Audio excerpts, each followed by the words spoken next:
Hello and welcome to the Wednesday night town hall meeting. I'm Valerie with Advocates for Angels, and we're having the town hall meeting to update parents on the latest developments for COVID-19 in terms of special education, what parents can expect, the newest developments through the health organizations and governor's office and the school districts from across the nation. And just to hear from different parents on what their experience has been over the past, it's going to be 10 weeks next week as schools shut down sometime around mid-April or March for the nation in this national pandemic. So the latest thing I want to let you parents know is that today, there was an article that came out that in Pennsylvania, it was a group of parents that filed a class action lawsuit against the governor's office and their school district in Pennsylvania, the Department of Education, alleging that online education for children during the coronavirus school shutdown has been insufficient. So I know that in California, California parents are reporting the same thing.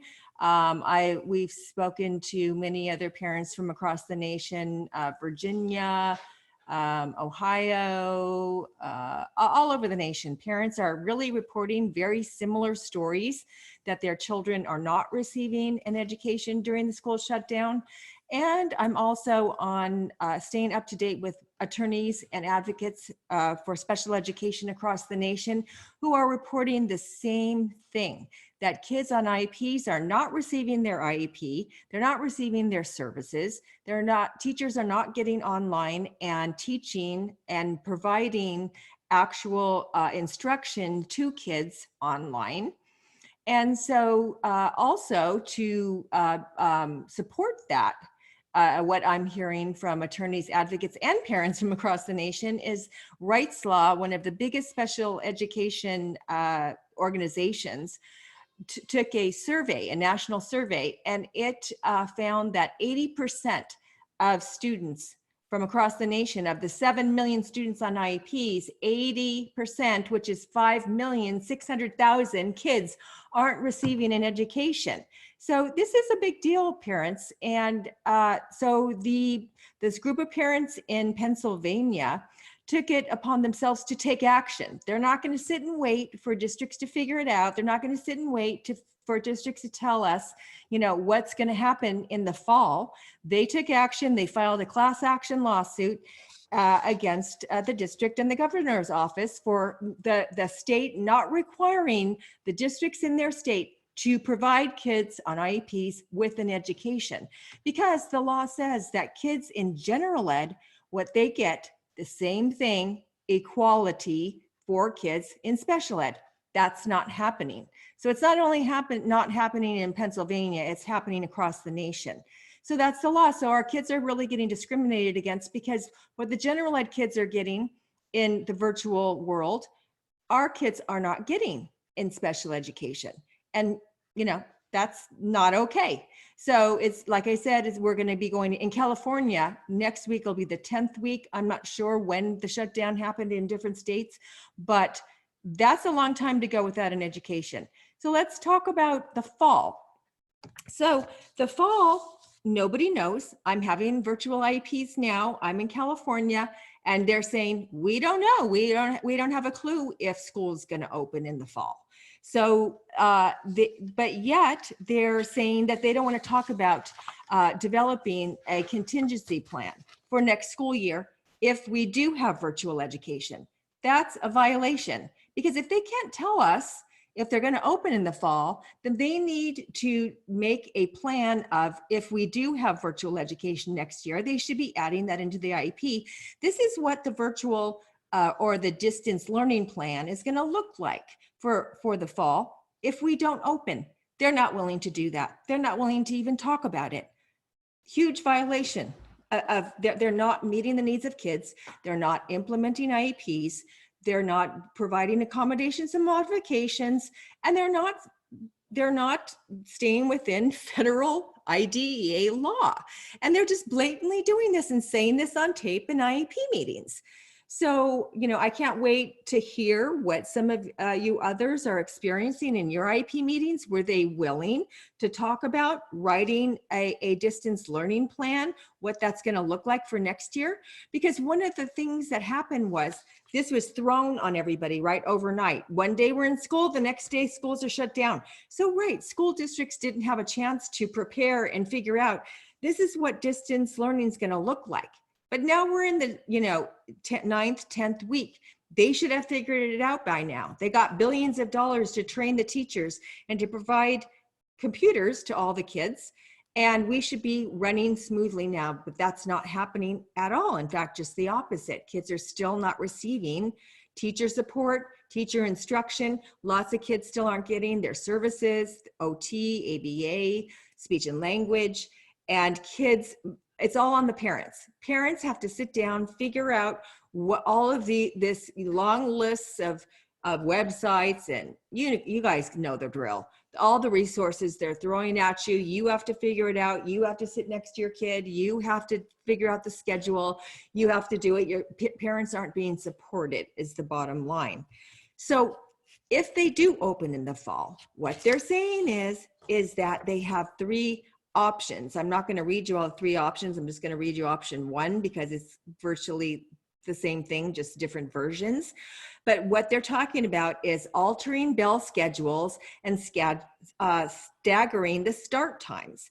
And that means they're going to limit the number of students on campus by 50%. And they're going to divide all the classes into 2 equal groups. One group would go to school on Monday and Wednesday, and the other on Tuesday and Thursday. And the other 3 days is going to be virtual education, in-home, independent instruction, again, placed on the parents to teach their child. So most parents are going to be back to work by then. Most parents are back to work now. So what on earth are those kids going to do? How are they going to get those 3 days?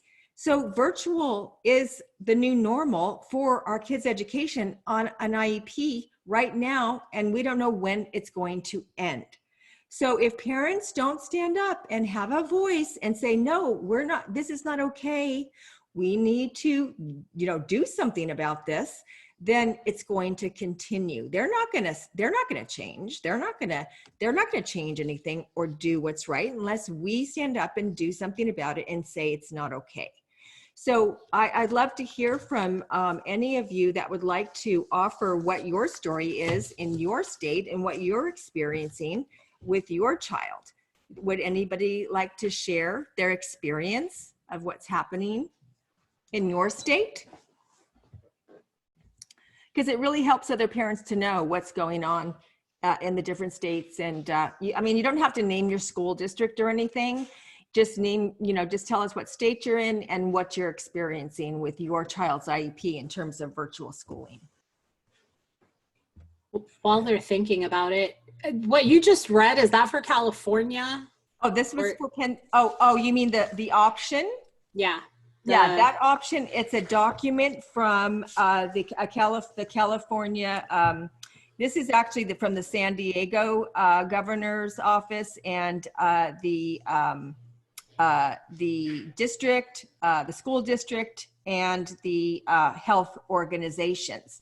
So, but what I'm saying is, if our county's saying that, then the sister counties and probably most of Southern California is saying the same thing. Maybe all of California is saying the same thing. So that's what they're looking at right now. Yeah, exactly. And I'm assuming that's probably what most districts across the nation are talking about. Some states are more gung-ho to we're opening now, and so it might look different. But California is still on shutdown, and we don't know when we're going to open up. They are very, still, on the mindset of we're still shut down. you guys are still, have all these restrictions on you. And I know other states are looking different. So what do you ask for, since this is such a new thing? Like, my son doesn't have any desire to sit in front of the computer. So what would a virtual classroom for him look like? So what you would do then, April, is at your IEP meeting, you would bring that up. You would say, my son isn't accessing any kind of education because he can't sit in front of the computer. He's not accessing anything because he's not going to get an education from a computer. So what are you going to do for me? You put it back on the school district. You don't say, well, I don't get anything because my son can't access the computer and education from the computer. It's the district's burden to make sure your son has access to the curriculum. So they have to figure it out. Okay. And that's what they need. Just like when he's at school. If he's at school and he can't access the curriculum in the classroom, they have to figure out how he can. That's their responsibility and obligation, to teach your child to access the curriculum. That's the law. So, Valerie, what then do you, what would be an appropriate, I guess, answer from their end? So like my kid won't sit in front of a computer. Obviously, I'm being very overwhelmed with all the links and packets from speech and OT and his KG class, and he can't sit in front of a computer. So what can they do? They're not going to come in my house. Yeah. So do you have ABA? We used to have, but we stopped it once he entered KG. Does he have a one-on-one aid? I've requested that, and we started an assessment for it, an FBA assessment to determine the need. But schools shut down right after, so we never even had a chance to go through all that. Because that would be the first go-to, would be, if the child has ABA, because those kids that do have ABA, the ABA therapists and supervisors are helping those kids to access an education, because they're behavior specialists and they know how to work with kids with autism. So they're helping with that. Or if you don't have an ABA, then the other kids would have an aid. So your child is on the spectrum, correct? Yes. Yeah. So I'm surprised, because most kids that are on the spectrum have either an aid or a behavior ABA aid to help them access the curriculum, unless they're in a severely handicapped class, then they probably wouldn't. But again, okay. I'm saying that they have to support you more. Then they have to give the parent more support somehow, and that's their job, to figure out, how are we going to get this kid an education? They have autism. They can't access a virtual school over a device. How are we going to teach them? Mm-hmm. And so you got to document it in your IEP. This is the problem that we have, district. If it's not documented, then you're never going to get the help. But at least if it's documented, when we go back, you're going to have some kind of recourse of saying, look, my kid got nothing. I had it documented. They didn't figure anything out. So now I get extra education now to make up for the 10 weeks, 12 weeks, whatever it goes, that they didn't get. Then it goes into comp ed. Okay. But the point is that these concerns need to be documented in your IEP when you have your virtual IEP meeting. And whether they want to talk about it or not, at the beginning of the meeting when they go, parent, what is your parent priority and concerns for this school year? And then you have your list. And you say, I'd like this. And this is what I do, you guys. When they ask for that, instead of you speaking it to them, and they can type it up however they want to type it up in their biased manner, the way they do, not your words, but the district words. So it diminishes what you're saying. I have my parents, and I actually write it for my parents, for my clients, but for parents that don't have advocates to write it for you, you sit down and you write your parent concern statement. And it doesn't have to be 2 sentences. I write long paragraphs, and it goes into that little box, and that becomes legal evidence of what your concerns are. And you say, here it is. I want it transcribed exactly how I wrote it. So you can say, my son is not accessing an education. They're on the spectrum and they can't sit in front of a computer. I am overwhelmed. I cannot navigate through the long lists of resources. I work and I can't sit next to my kid and teach them. I'm not a teacher. I don't have the training. I don't have the skills to teach my child with autism, and on, whatever you're experiencing. Or my son's having meltdowns when I try to get him in front of the computer, whatever. That's what you write down, and that's what they put in your parent concern statement. So then you have recourse when you go back. Because see, the thing is, you guys, we have federal law behind us. IDEA is a huge, gigantic, thousands of page federal law that protects our rights. It has safeguards and it protects our interests and our child's education. General ed kids don't have anything. So if a general ed kid has a lousy teacher that's not getting on and teaching, they can't do anything about that. They have no recourse. We have recourse. We have federal law behind us. So, and for those students that didn't receive an education, they can ask for comp ed for them to make it up, because that's what the law says. Valerie, I want to jump in real quick. That was amazing. My brain is on fire. I see that you're recording. I didn't record this. Can we get this clip or just the whole recording? I'd love to play it next week. If you'd like to be there, I'm going to play this for people. They need to know this. It's like, I did not know this.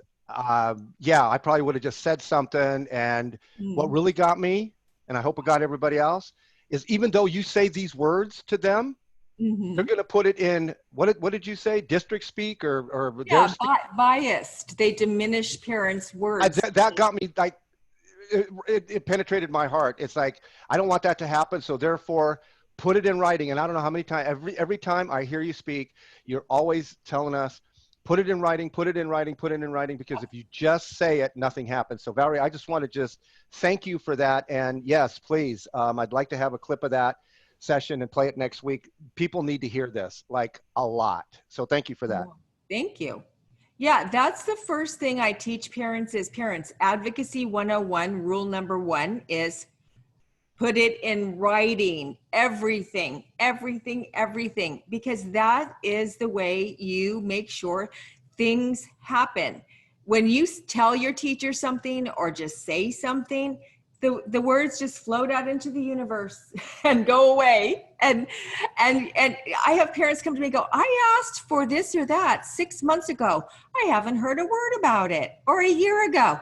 Did you put it in writing? No, I told my teacher. Or no, I mentioned it at the IEP meeting. Well, did they write it down in the IEP? No. Well, that's why it's been a year since nothing happened. So everything has to be put in writing. If you say it in an IEP and they don't write it in the IEP, you make sure you ask them, can you please document that in the IEP that I requested this? Because if they can get away with it, they will, because then they're not held accountable to doing anything. And the second something's put in writing in your IEP or even in an email, a timeline immediately goes into effect. That's an IDEA. Timelines, okay? Protecting our rights so that they can't delay things. So when you put something in writing, whatever it might be, there's different timelines for different things. So I'll give you an example. So if you ask for an assessment in California, it can change, they can vary in different states. So you have to look up your timelines in your state. But for an assessment, if you ask for an assessment in writing from that day that the district receives that email, they have 15 days to get you what's called an assessment plan, which is your authorization to say the district is going to assess because you asked for it. Here's, sign this assessment, parent, giving us authorization to assess your child. They have 15 days to do that. Then from the day you sign that assessment plan and you email it back to them, from that day you mail it back, they have 60 days to conduct the assessment on your child and call an IEP meeting before that 60th day.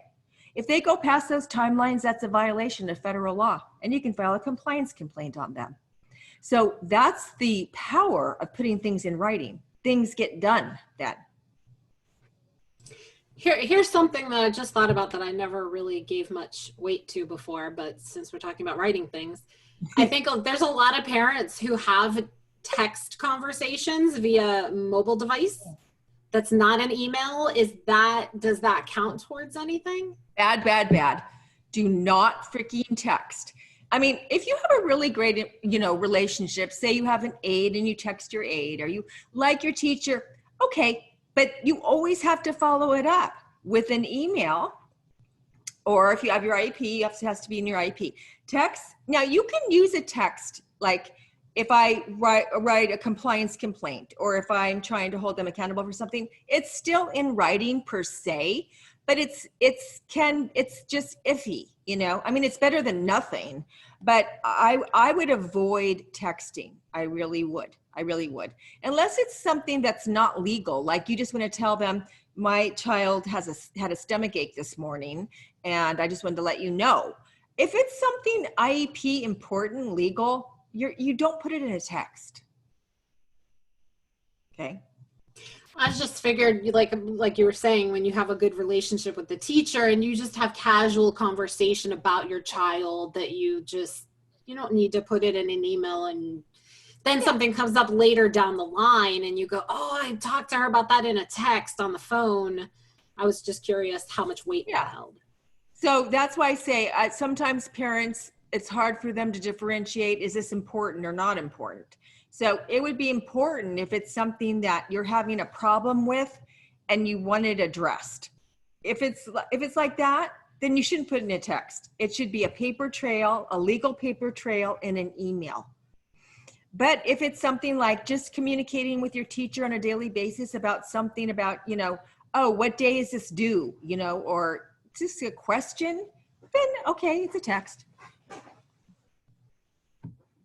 Right? But I would just avoid it if you could. Real quick, just about the parent concern or parent agenda, since we're meeting virtually, do you recommend we email it to everybody on the team, or just the program specialist or the person that's in charge of your case? Since we're not going to be meeting in person to pass on, here's my agenda, or here are my concerns. Yeah. Should we email it? It's the same rules as if school was in the school building. Follow the same rules. So when you develop your parent agenda for your meeting, you always email it to your case carrier, and then you would email it to your district representative. And anybody else on the team, or just them two, do you think? Like speech therapy, or I guess if I'm addressing a concern for speech, I should, yeah. Well, you don't have to. It's really the two main people are the case carrier, the district rep. Those are the two people running the show. You could email it to your principal at the school site, the administrator who attends your meeting. That would be the only other person. But really, everybody, the teachers and the service providers, they're the, they're the discipline people, that different disciplines that serve your child. They don't necessarily need to see your parent agenda. Okay, thank you. I mean, it's a courtesy. If you want to be courteous and send it to the whole team, you can. But the most important people are those three people I mentioned. Okay. Yeah. Okay. Yeah, sure. Hi, Valerie. You mentioned timeline, and I had a question. I had scheduled an IEP meeting regarding placement for my son. So of course it was scheduled just when the shutdown started. But we finally spoke over the phone, and I was basically told that being nothing is open, I can't visit any schools. It kind of sounds like it's being put off indefinitely. They said they'll get back to me, I think in June, next month. And then in the interim, I was supposed to have the year-end meeting. So that came, and for some reason they canceled it. They said they had to postpone it. that there were too many issues that they wanted to have it at the district office. So I was just wondering, how long can they put me off? So they didn't let you have your transition meeting? Right. And what is your By transition? transition, you mean the year-end meeting? Yeah, are you Yeah. going from junior high to high school or? No. We're he's in high school. Okay. So just going up to the next grade. Right. Okay. But you did have an IEP meeting, right? Right, but it was I called the IEP meeting and it was to discuss The placement. placements. And that was virtual? It was Or- on the phone. Yeah. Okay. I don't know why they couldn't have just had the transition discussion that same time. I don't know. I think because I have a feeling they got very busy and they were just trying to move things along. I don't really know why. But it Okay. was brought up at the meeting that was supposed to have the year-end meeting and what should we do? And he basically said, just roll everything over and, we'll discuss the placements, Right. at another time. See, and that's what I really caution parents about. So what I've been talking about on all my webinars and my town hall meetings is the IEP meeting is your meeting, not their meeting. So you had the right to have your transition meeting. When you got on that virtual meeting on the phone, Mm-hmm. that's why I tell parents, develop your parent agenda. So if you would have said, okay, here's my parent agenda. These are the things I want to talk about. I want to talk about transition to next year. I want to talk about placement. I'm requesting placement, whatever, all the things you want to take care of in that meeting. And you send that to them 2 or 3 days prior to the meeting. And that's your meeting, especially if you called the meeting. You called the meeting. It's not an annual. So there's no district agenda. It's your agenda because you called the freaking meeting. So here's my agenda and here's what I want to accomplish at that meeting. So they just violated your rights and told you, no, we'll just wait. Wait for what? When are they going to open? They couldn't even tell you that if you asked. So this is how you implement your rights, is you take control. And you say, here's my agenda for my meeting that I called. And then they'll do it because again, documentation. Here's your parent agenda written down. You send it to the principal, you send it to the district rep, and you send it to your case carrier. What can they say then? Do you send it before the meeting or Before the meeting. them at the meeting? You send it to them before the meeting, because then they can't say, oh, we didn't get this before the meeting. We weren't prepared to discuss these things. You have to send it before so they have notice. Here's my parent agenda. They can't deny you then. They can't deny you if you send it prior to. So how long can they put me off now? I mean, to schedule another meeting, is there some sort of time Well, limit? what I would do if I were you is I would write an email saying, this is what happened at my last meeting. I'm not happy. I was delayed and I'm requesting another IEP meeting. And you make another request for your meeting. And then guess what happens when you make that request? Timeline goes into effect. They have 30 days to schedule your next meeting. And then you get your other meeting and you develop your parent agenda and you get your meeting done. Now, the timeline stops the last day of school and it starts again the first day of school. So now there's going to be summer. But we have 2 weeks. Are you in California? No, New York. New York. Okay. So I'm not sure what you guys' schedule is, but whatever it is, you got to look at do you know what your timeline is for an IEP meeting?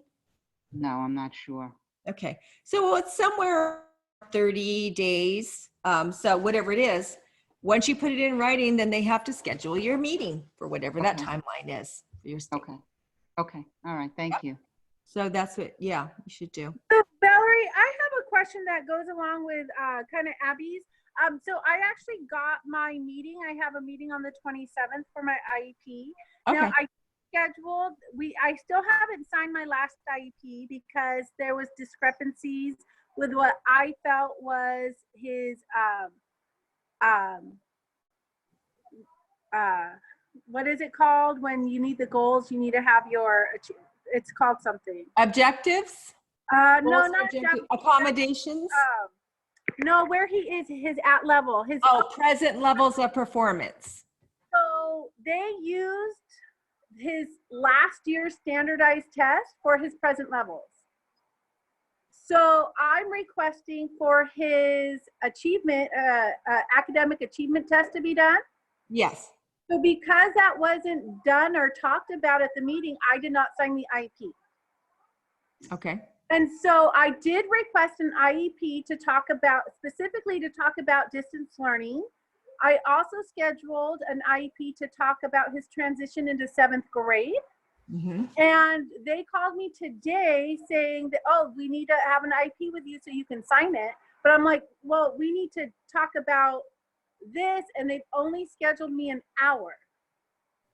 That's what they're doing. So should I send them an agenda saying, Yes. I want to talk about transitioning into 7th grade, Yes. distance learning, and then the IEP? Because to me, they can't. So it's your annual, you said? It's your annual? What? They can't give him achievement test till he starts back at school, but I don't agree with the goals because I don't feel they have his adequate testing, because the testing they used was testing of May 2019. That's insane. That's What, are you in California? Yes, Corona Norco. No, that's what I thought. I thought I recognized your name. Yeah. Now, what school are you They at? used his standardized testing from the end of last year, because they never did them this year, to give me his present levels. May, a whole year ago, they used that. So our annual IEP is in February. So 9 months prior, he did a test, and that's what they're using for present levels. And I disagreed in the meeting, but they washed me over. And That's not present levels. Present levels is present levels. right now. Where's your kid right now? Not a year ago. So not only that, but they also gave me work samples, and I did ask the teachers, can he perform at this level on his own? Because that's an issue I have with the IEPs and the goals.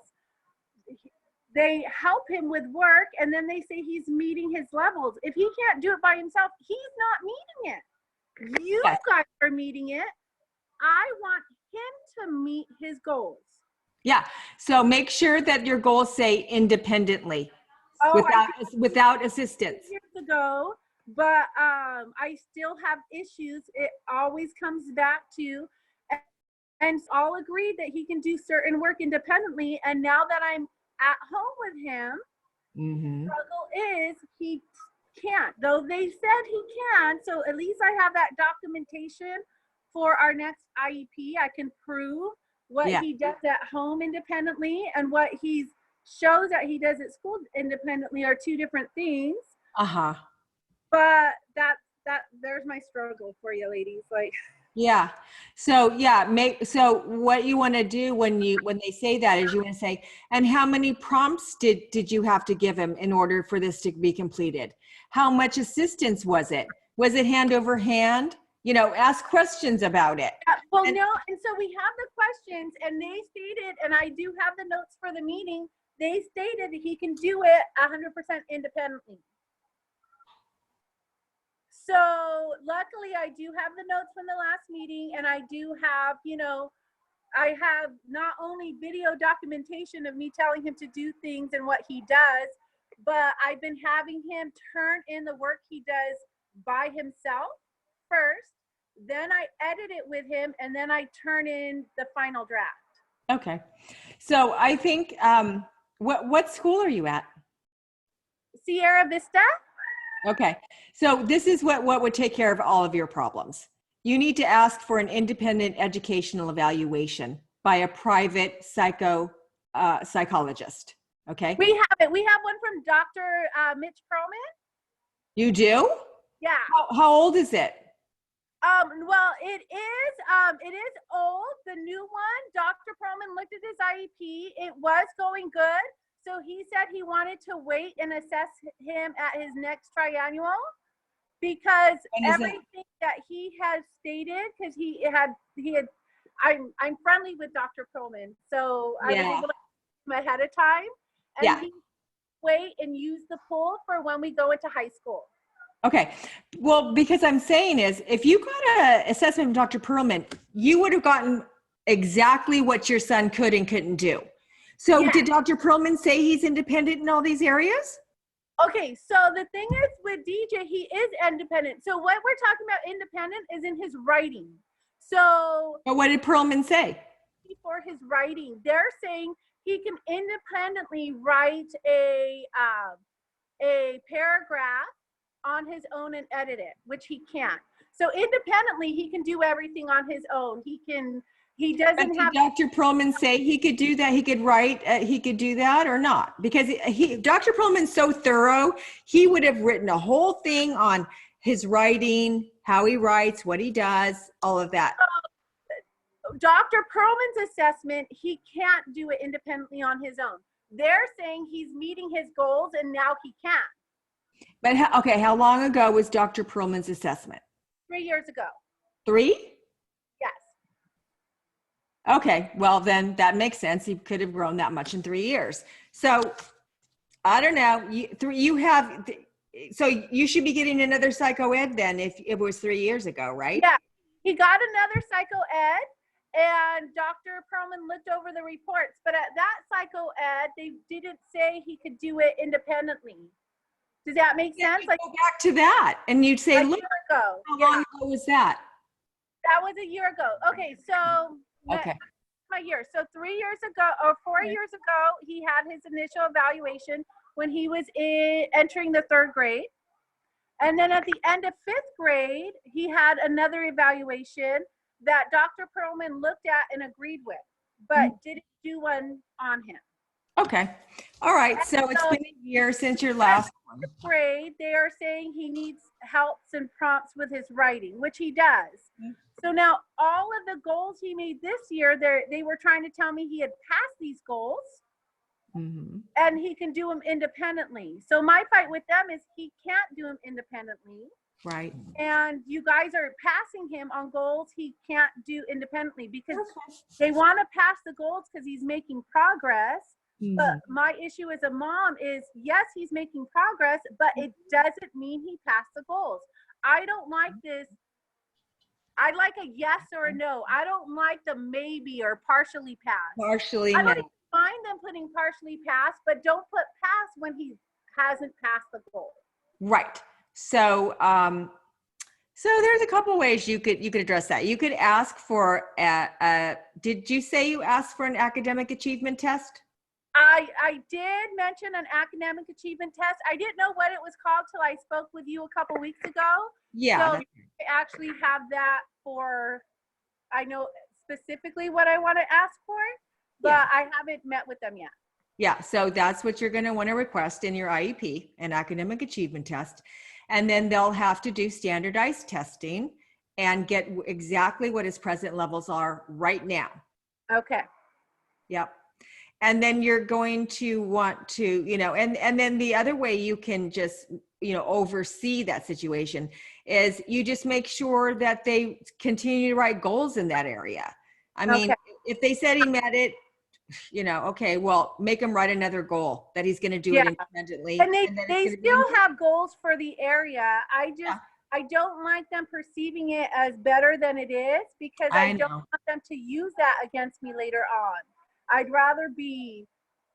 I gotcha. I'd rather be raw and ugly than make it prettier than it is. Yeah, because when they have the child performing at a higher level than they are, then they don't have to work as hard to get them up to grade level because they're higher. So they could be down here, but they're saying he's up here. So it's a way to get out of doing their jobs. Right? Yeah. But an academic achievement test, and then, if the academic achievement test comes out where you disagree with that, then I think you're going to have to ask for another IEE. Okay, perfect. And Perlman is so diagnostic. I mean, the way he does his assessments, and his assessments are $7,000. Yeah. the cost to the district. So, you know, I can see why he would say, let's wait till high school, but you kind of need one now. And, you know, there are smaller ones you could get.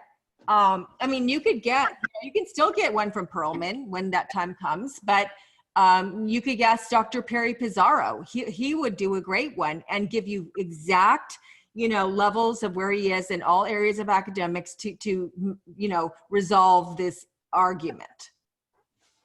All right, perfect. Well, and at least I have a reason to request an IE now, so that's always a bonus too. Exactly. All right, thank you. Good job. You have an in somewhere. Unfortunately, you have to, you know. Yeah, I know. Exactly. I don't want to be cricket, but that's the word I want. Yeah, I know. That's why I don't like those. There. I don't like those teacher-made tests, you know, or teacher observations, or the teacher just going, "Oh yeah, they're doing great. They made a year of progress. They met the goal." And parents, you know, go, "Okay, great. Oh, good. My child's meeting the goal," without any real proof that they did. This is what they do. And then the next thing you know, what happens? Then parents are calling me in junior high and high school and going, "Oh my God, my kid's 4 years behind in language arts. And I never even knew it because they told me that they passed all the way through. And now I'm just finding this out."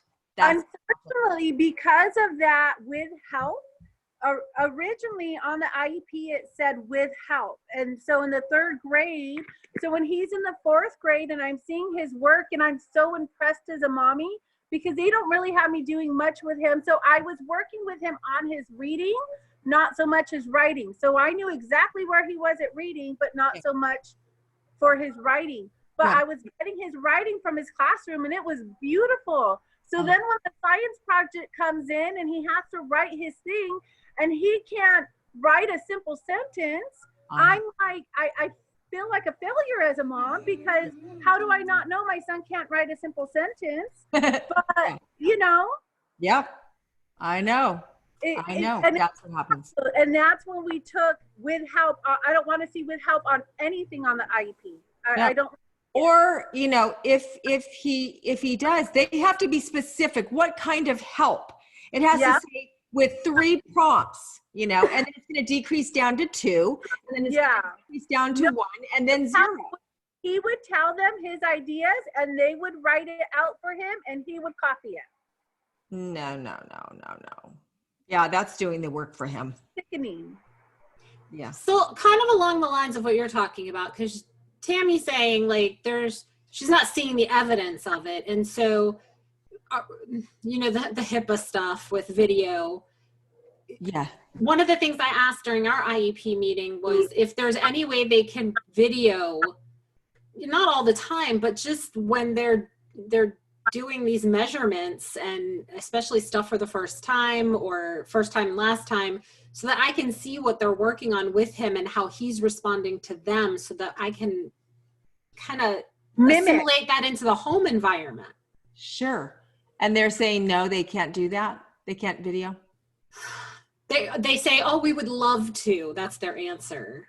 And they're hoping that because of everything going on with COVID and all this virtual stuff, that this will kind of be a gateway into getting, you know, more leniency with video.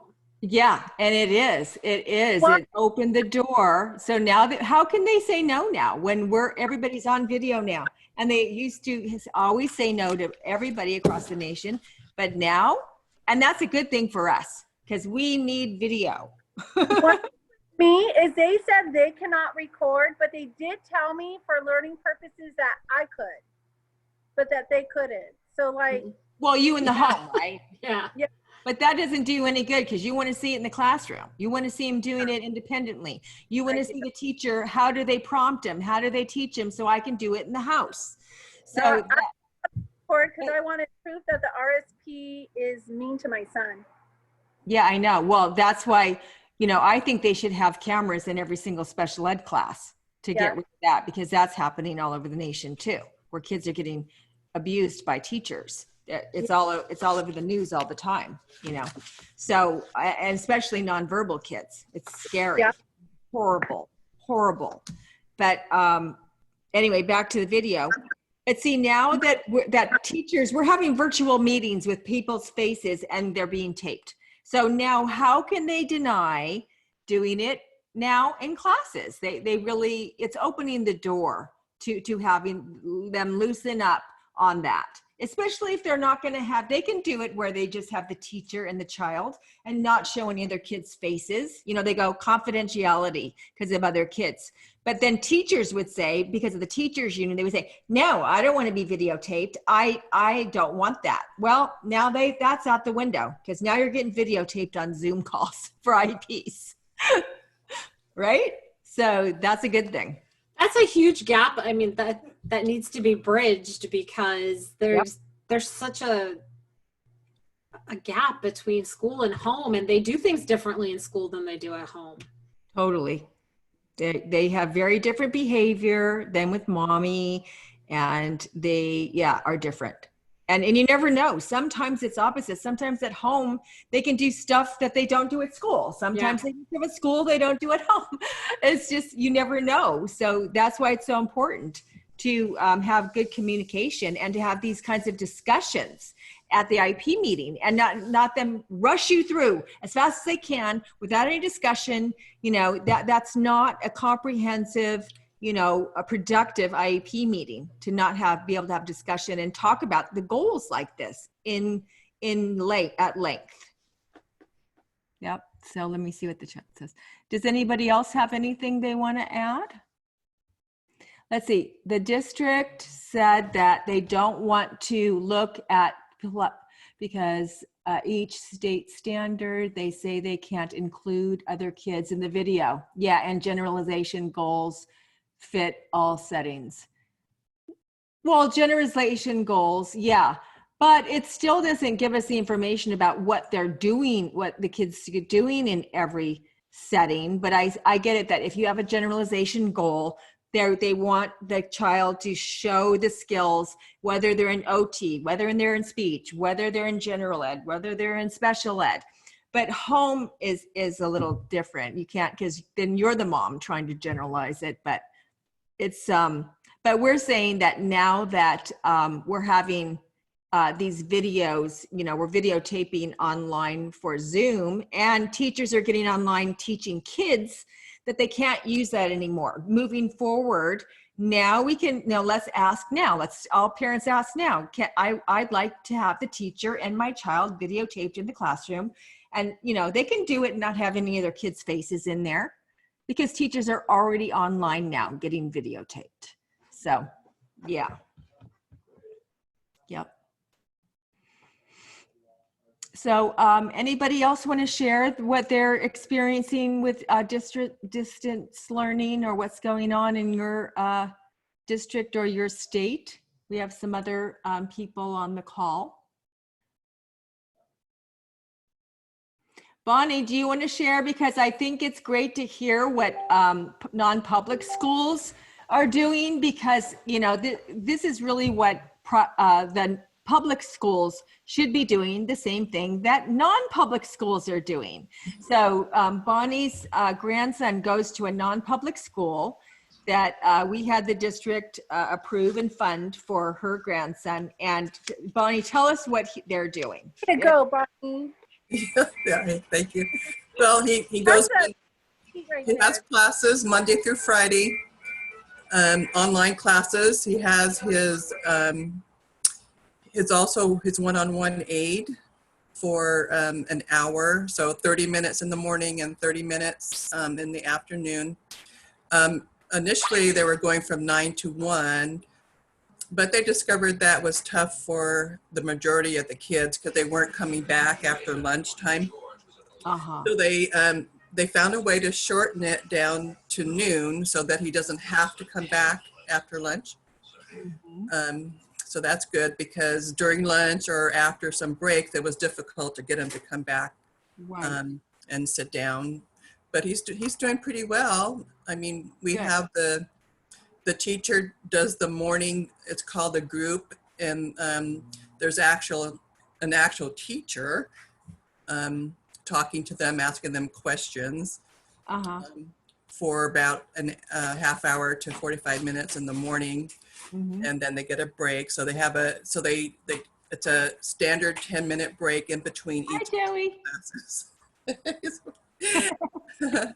So he has a breakout OT. He has, that's once a week, and a breakout speech twice a week. So Mhm. that's one-on-one, and he does do better with his one-on-ones, because in the group setting, it is difficult to hear the teacher over the other kids and the parents, because the parents are there as well, encouraging them to answer the questions or repeating the questions, redirecting them to what they're supposed to be doing. Yeah. So overall, it's going well. I mean, I am documenting, like you suggested. I'm keeping the tabs on his self-injurious behaviors during sessions, and Good. banging on the table and Yeah. noise and that kind of stuff. Good.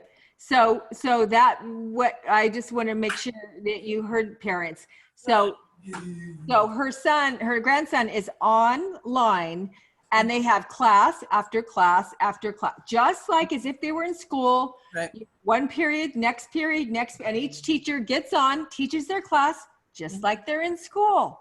Mm-hmm. That's a virtual education, guys. That's how my daughter does her private school as well. Yeah, private schools are doing it. That just proves that it can be done, right? Mm-hmm. Yeah, And they're from 8:30 to 3. right. And getting their services, whatever they may be, getting all the services virtually. They can provide them virtually, even ABA assisting, one-on-one aides assisting, doing the accommodations. Everything can be done. So this hogwash that they keep giving us with all these excuses, that's exactly what it is, excuses. And they're violating federal law. So, and this is, when they keep, trying to make, in the beginning, yes, there was grace at trying to figure it out. Not anymore. No, when they say this is an unprecedented time, no one expected this. Okay, not anymore. Okay. They were up and running with rudimentary, videos the following week after they had to shut down. Right. Mm-hmm. Yeah. And I'll give them that. Yeah. Portview had an amazing technology set up already in their school. So that's why they are amazing. But so some school districts that didn't have strong technology, it took them a while to get up to speed. But hey, there was billions of dollars given to these districts to get their teachers up to speed and to get that technology in place. So there is no excuse at this point in the game. No excuse. It's just flat out negligence, and they're just denying to do what they're supposed to be doing. Mm-hmm. So that's where we're at right now. So Bob, how old is your grandson? Do you mind? You don't have to answer if you don't want to. Oh, he's 16, pacing up and down the back. All right. Yeah. And he has a beard now. Yes, he does. My Oh. 12-year-old Say hi, Joey. Hi.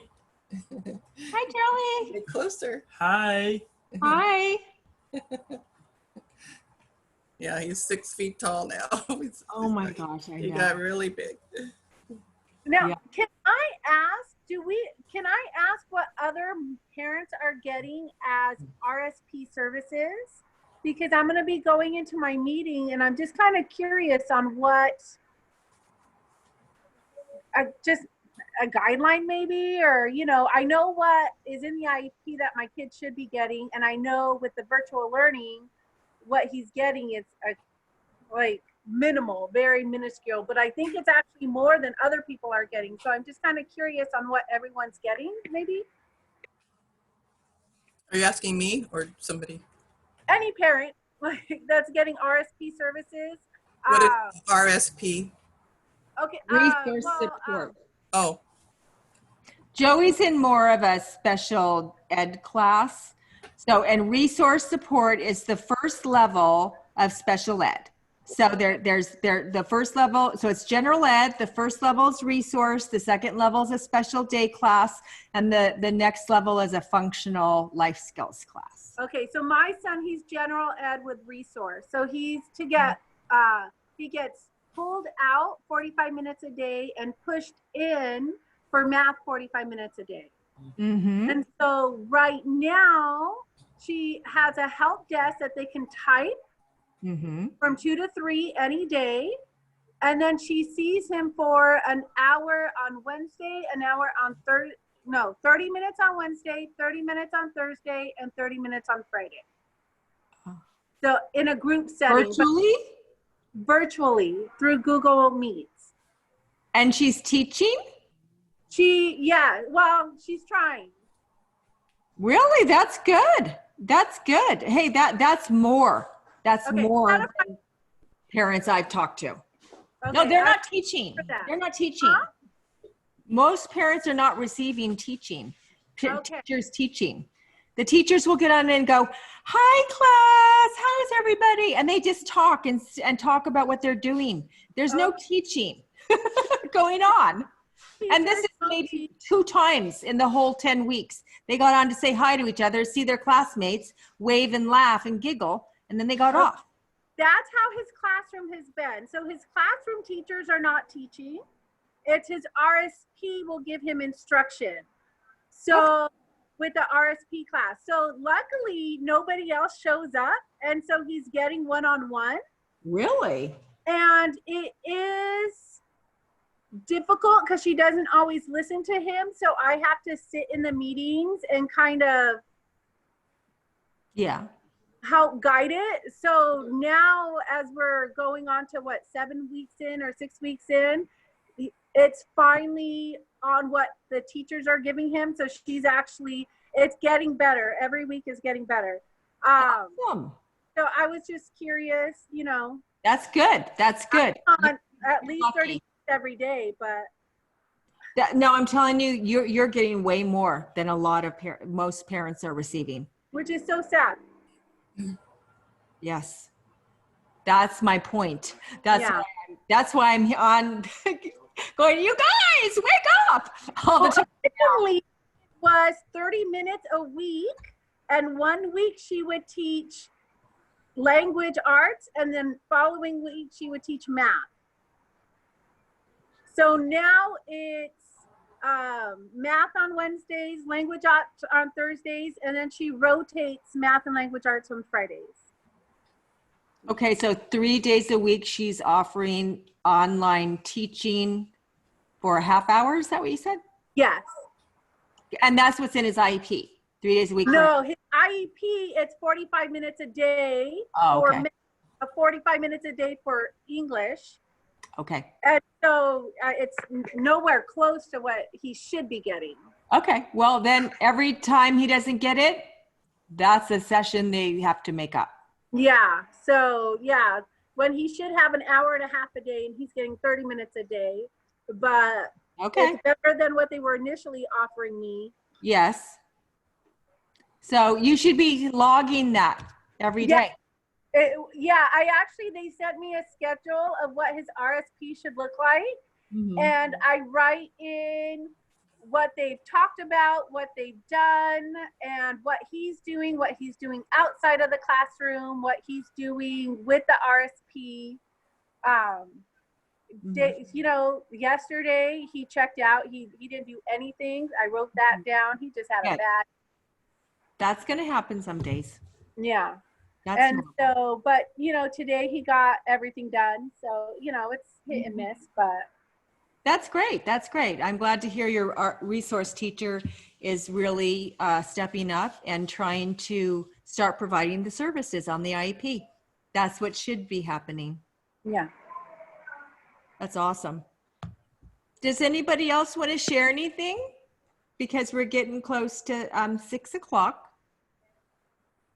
Anybody else?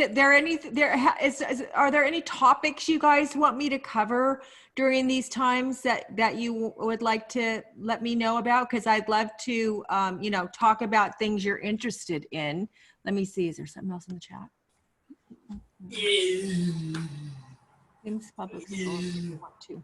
It seems public schools just want to load up videos and learning platforms and say good luck, and the teachers aren't teaching real time. That's exactly what most parents are reporting, that they're giving parents a bunch of resources, videos, links, things to do, mostly busy work and enrichment. Enrichment meaning they're not learning new skills. It's just enrichment skills on what they already know. So it's basically busy work. That's what parents are getting, and there's no education going on. There's no teaching going on. There's no support to parents, and a lot of services aren't being provided either. So that is true, Linda. That is what's happening with most families. Okay, you did that. Okay, yeah, I think I answered all the questions. Okay, guys, well, let me know if there's topics you want me to cover on the town hall meetings. I'm going to be having a question and answer because I just got over 2 weeks of doing 3 huge webinars. I hope some of you were able to attend that because I went really deep into all the guidelines, what the United States Department of Education is mandating to happen at this time. I'm going to be doing a question and answer, so parents can just ask me specific questions on what they don't understand, what they want me to explain to them more, things you have questions regarding your child's specific IEP. That's going to be coming up. It's probably going to be on Monday, but it'll be all over my Facebook page, and I'll send you out emails. If you're not on my email list, make sure you get on that. You can get on that several ways by going to my website and just signing up for my, putting your email in there. Or if you registered for the town hall meeting, you should be getting my email. So I hope to see you on the question and answer. And I want to introduce also April Roga. She's here and she's been talking with us. She does heads up the net friending. You also find that on my Facebook page. And April, do you want to talk about net friending? Yes. So Valerie joined us last night for probably about 30 minutes. Yeah. And we started off talking about how our IEP went last week. Yeah.